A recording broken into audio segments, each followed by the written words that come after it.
कारण तो भगवान परमात्मा इतका दयाळू, इतका कृपाळू आहे. त्याचं जर आम्ही चिंतन आमच्या आयुष्यामध्ये केलं, त्याची जर भक्ती केली ना, कारण तो जगाचा मालक संतांच्या घरी राब राब राबला हो. साधवया भक्ती काज नाही लाज धरीत. आयुष्यभर तो जगाचा मालक. माझ्या नाथबाबाच्या घरी 36 वर्षे कावडीनं पाणी व्हायला जगाच्या मालकाने. ही कशाची ताकद आहे?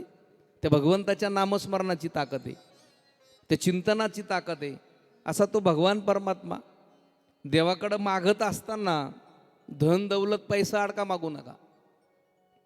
आम्हाला जर मागायचंच असेल तर भगवंताकडं फक्त देवाला सांगा, देवा ह्याची दान दे का देवा, तुझा विसर न व्हावा. देवा तुझा विसर आम्हाला पडू देऊ नको, एवढं भगवंताकडं मागा.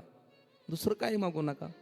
आम्ही जीवनामध्ये संसारामध्ये मागत असतो धन दौलत, नाही हे काहीच मागू नका. मागायचं जर असेल संसारामधलं, फक्त भगवंताकडं एवढं मागा, देवाला सांगा, देवा तुला द्यायचंच जर असेल ना, आमच्या पोटी होणारी संतान चांगली जन्माला घाल. दुसरं आम्हाला आमच्या जीवनामध्ये काहीही देऊ नको.